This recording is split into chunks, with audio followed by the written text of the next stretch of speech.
Anyone can run for office, but not everyone is prepared to do the job. Let's talk about what effective legislative leadership actually requires. We're having a big election coming up in 2026 where we're electing many new people to represent us in our state and federal legislature. So let's take a few minutes to talk about the qualities that we need in our congressperson. So, why does Congress matter? Well, very simply, Congress is what is creating the laws and the bills that we live by on a daily basis. So, they have extreme influence over our daily lives, our property, our businesses, our environment, our community, our roads, our sidewalks, everything. They're putting together the policies and laws that and the rules that we live by. So that's why it really matters. And then also, they're in charge of how our tax dollars are spent. We give a huge amount of our paycheck to the government, either state or federal, and these people that we elect are in control of how that money is spent. So this is why it really matters that we elect the right people to represent us in Congress. Interestingly, the requirements to run for Congress are really minimal. You don't need any special job skills or experience. Anybody can run. This is why, as voters, we need to make sure that we're really looking closely at who's running and making sure we pick the best person. So, what are the job duties of a congressperson? Well, the first thing they need is an excellent reading comprehension because a huge part of the job is reading bills and policies, understanding them, comprehending them, knowing what questions to ask, knowing what to look for that is good or maybe not so good, being able to understand the needs of the community and how that's reflected in this legalese that they're going to see on these bills and policies. They're going to need to be able to break this information down. And not only that, they need to be able to break it down for themselves, make sure it's reflective of what the community needs, and then be able to communicate that back to the people. Not only do they need to be able to comprehend this information, but they need to be able to communicate it back in a way that's easy for us to understand because we're not going to have all that same information they do, or we're not going to take the time that they do to read through these things carefully. So we need to trust that they're doing this and they're detail oriented and they understand and have the skill set to be able to read and comprehend complex bills and strategies and plans. The other thing they need to be able to do is to speak clearly, be responsive to the community. So when people are calling or coming after them with their concerns, that they're responsive because we don't want a congressperson that doesn't reply or get back to us in a timely manner with our issues.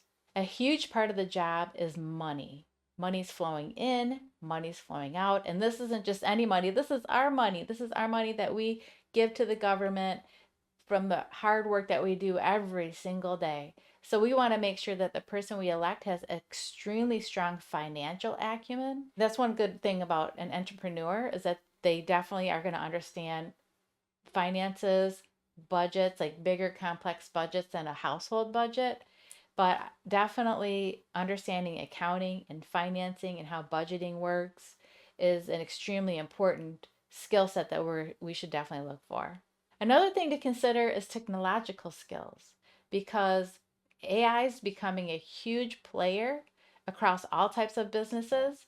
And if our representative isn't embracing technology and completely understand how to use it, how to squeeze value from it for their day-to-day work, they're just going to get left behind and they're not going to be able to keep up. Things are just going to change so fast with AI and the way things are happening. And we should really look for someone that is embracing these technologies and wants to use them and be super adept at these tools. And that comes down to also having a digital presence.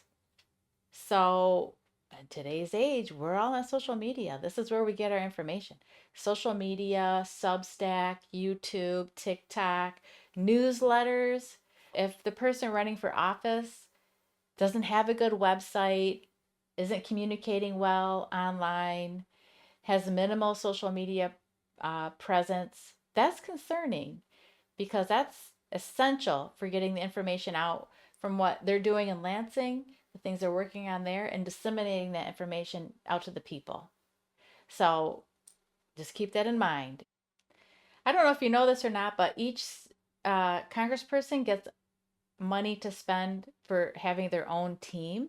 That's why it's good to look for someone that has business experience or experience at least running larger teams and having a budget, because that's going to give them the skill sets they need to do the budgeting that we talked about earlier, but also just to manage people, to manage a group of people. If the person running has never managed anyone before, they might struggle a little bit because there's a lot to manage when you are in Congress.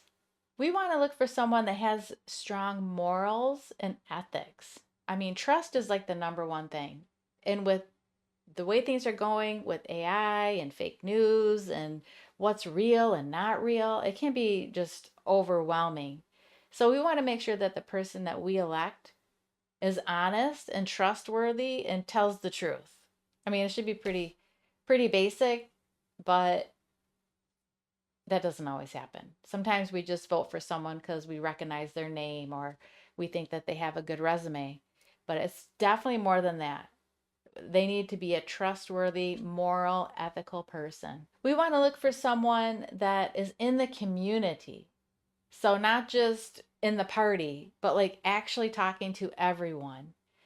If they're super partisan and only care about their party, that's a red flag, because a community is not just one party, it's everybody.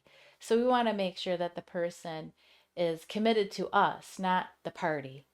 We want to look for someone that's clear on the why. Why are they actually running? If they can't answer that, that should be a little bit of a red flag, because it's not just about, oh, I can fight for you or I'm going to take your concerns to Lansing. That's great, but why are you running? I want someone in office that has a clear mission and vision and purpose for why they're there. So there's a lot of things to consider, but if they're not clear on their why, then they're not a serious candidate.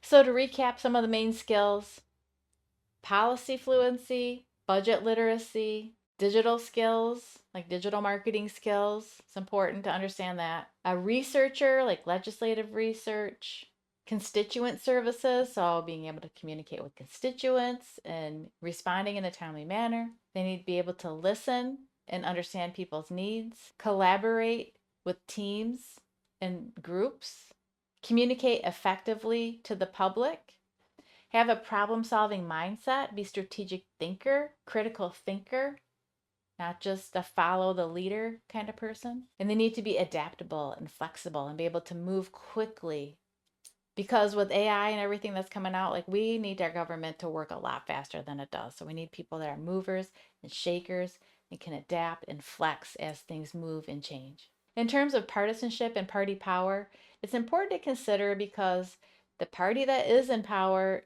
has a lot more chance to get their bills in front of legislators for votes. If they have all the votes, they can pass their agenda. So it's not always really about what one person in that community, that elected official, is trying to do. It's a broader issue, a party issue. So those are definitely things to consider when determining which candidate has the best skill set to represent you in Lansing or in the federal government. But it's also important to remember that the person needs to be an independent thinker. They shouldn't just be following the leader on things, because what if a partisan issue might not be the best for that community, you know? So they need to be able to stand up for the community first before the party. And if they don't seem like the kind of person that's going to do that, that should be a red flag. So check out my article in the link below that has more details about what we've been talking about.